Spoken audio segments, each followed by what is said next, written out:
চীন বৃষ্টি চুরি করছে, প্রকৃতির সঙ্গে এমন খেলা, এটাও কি সম্ভব?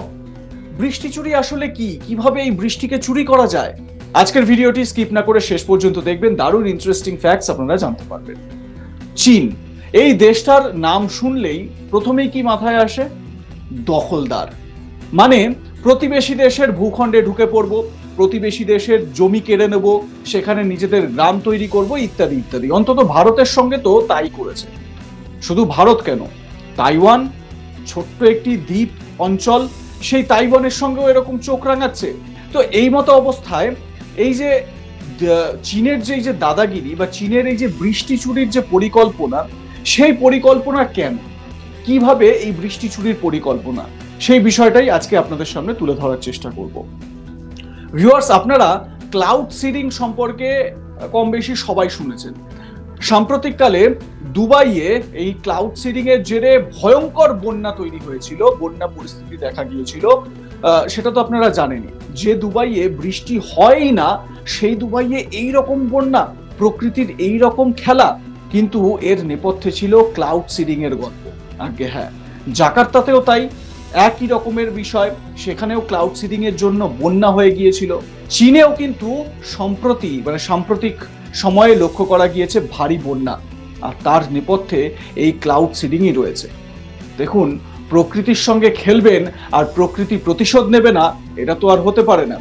তবে এই ক্লাউড সিডিং কি, কেন এই ক্লাউড সিডিং করা হয়, সে বিষয়টা নিয়ে এবারে আপনাদের সামনে কিছু তথ্য তুলে ধরার চেষ্টা করব। ক্লাউড সিডিং এর যদি আমরা বাংলা করি, তাহলে বলতে হয় যে কৃত্রিম ভাবে মেঘ তৈরি করে সেই মেঘ থেকে বৃষ্টি নামিয়ে আনা কোনো নির্দিষ্ট একটি অঞ্চলে। এবারে প্রশ্ন হচ্ছে কিভাবে এটা করা হয়।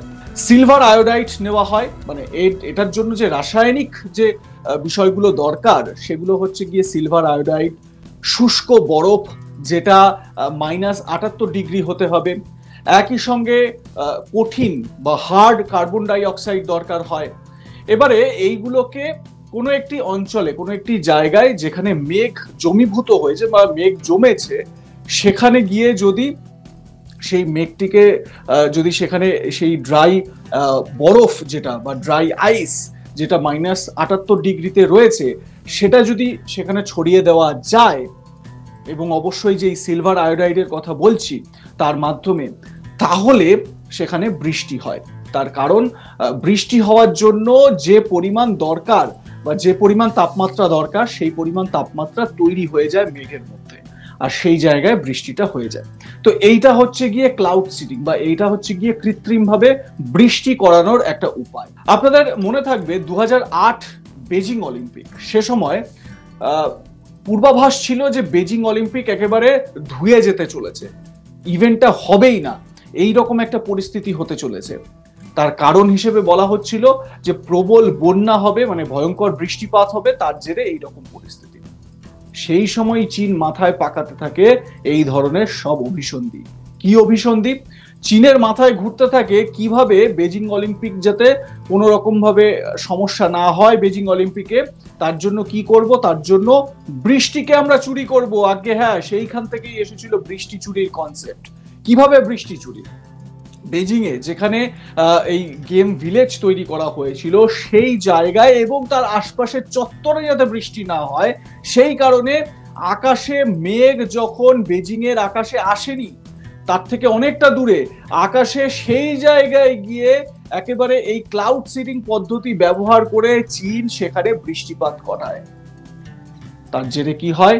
তার জেরে বেজিং এ বৃষ্টিপাতই হয়নি। সে যাত্রায় তো চীন নিজেদের মুখ রক্ষা করেছিল, কিন্তু ওই যে কথায় বলে, প্রকৃতির সঙ্গে আপনি খেলবেন, নয়ছয় করবেন, আর প্রকৃতি আপনাকে ফিরিয়ে দেবে না, এটা কি হতে পারে? তার যে কুপ্রভাব, সেই কুপ্রভাব লক্ষ্য করা গেল। চীন করেছে, এবার সব দেশকেই দেখাদেখি করতে হবে। দুবাইও করছে, যেখানে কোনো সময় বৃষ্টিই হয় না, সেখানে বৃষ্টি নামাতে হবে। অন্য জায়গার মেঘ, মানে কোনো দুটো দেশের মধ্যে যদি সীমানা বা সীমান্ত থাকে, সেই সীমান্তের আশেপাশে যদি একটু মেঘ জমীভূত হয়ে থাকে, তাহলে ওই মেঘকে নিজের কাছে নিয়ে এসে সেখানে ক্লাউড সিডিং করাতে হবে, মানে বৃষ্টি চুরি করতে হবে। আর এর জেরেই দুবাইও ভুগেছে, চীনও কিন্তু ভুগছে। ভারতের তরফ থেকে এই অভিযোগটা করা হয় যে ভারতে সার্বিকভাবে যে খরা দেখা দেয় মাঝে মধ্যে, সারা দেশে যত পার্সেন্ট খরা একটি বছরে দেখা যায়, সেই খরার দায় ভারত চীনের ওপর চাপিয়েছে। তার কারণ এই একই পদ্ধতিতে সীমান্ত এলাকা থেকে চীন সেই ক্লাউডকে নিজেদের দিকে টানার ব্যবস্থা করে, অন্তত পক্ষে বৃষ্টিটা যাতে ভারতে না হয়। সেই জন্যই চীনের এই অভিসন্ধি। আমরা কি জানি, বৃষ্টিপাত কৃষিকাজের জন্য সব থেকে বড় উপযোগী একটি বিষয়। বৃষ্টিপাত না হলে কৃষিকাজ একেবারে স্তব্ধ হয়ে যাবে, আর সেজন্যই চীন এই রকম অভিসন্ধি করছে। ভারতকে বৃষ্টি তারা করতে দেবে না, ভারতে বৃষ্টি তারা কমিয়ে দেবে কৃত্রিম পদ্ধতিতে। কিন্তু এটা করতে গিয়ে চীন নিজের সমস্যাই ডেকে আনছে। তার কারণ অতিরিক্ত পরিমাণে এই ক্লাউড সিডিং করে বৃষ্টিপাতের পরিমাণও বেড়ে যাচ্ছে, এবং তার জেরে চীনের বিস্তীর্ণ অঞ্চল জলের তলায় চলে যাচ্ছে প্রত্যেক বছর অল্প অল্প করে। তার কারণ ভারী বৃষ্টিপাত হচ্ছে, ক্লাউড সিডিং করছে চীন। সারা বিশ্বে সব দেশ মিলিয়ে, মানে যে যে দেশ ক্লাউড সিডিং করে বা কৃত্রিমভাবে বৃষ্টিপাত ঘটায়, সেই কৃত্রিম বৃষ্টিপাতের যে পরিমাণ সব দেশ যা করে, চীন একাই তার থেকে বেশি করে। ভাবতে পারছেন কতটা লোভী হলে একটি দেশ এরকম কাণ্ড ঘটাতে পারে? আর এই কাণ্ড ঘটাতে গিয়েই আজকে নিজের দেশের এই দুর্বিষহ অবস্থা। আমরা ভারতীয়রা আমরা সবসময় বলে থাকি যে চীন আমাদেরকে কোনো সময় সহ্য করতে পারে না। আমাদের দেশের সরকারের তরফ থেকে বিবৃতি দেওয়া হয়, চীনকে হুঁশিয়ারি দেওয়া হয়, কিন্তু কোথায় কি? বিরোধীদের দাবি, মানে ভারতের যারা বিরোধী শক্তি, রাজনৈতিক দল, তাদের দাবি যে অরুণাচল প্রদেশ, সিকিম, লাদাখ, চীনের সঙ্গে ভারতের যে সীমান্ত LAC, line of actual control, সেই জায়গায় চীন সব সময় নিজেদের অ্যাক্টিভিটি বোঝাচ্ছে, এবং ভারতের ভূখণ্ডে এসে তারা জমি দখল করে যাচ্ছে। এটা ভারতের বিরোধী রাজনৈতিক দলগুলোর অভিযোগ, যদিও ভারত সরকারের তরফ থেকে সেই রকম কোনো অভিযোগকে মান্যতা দেওয়া হয়নি। ভারতের 1 ইঞ্চি জমিও চীনের দখলে যায়নি, এমনটাই দাবি করা হয়।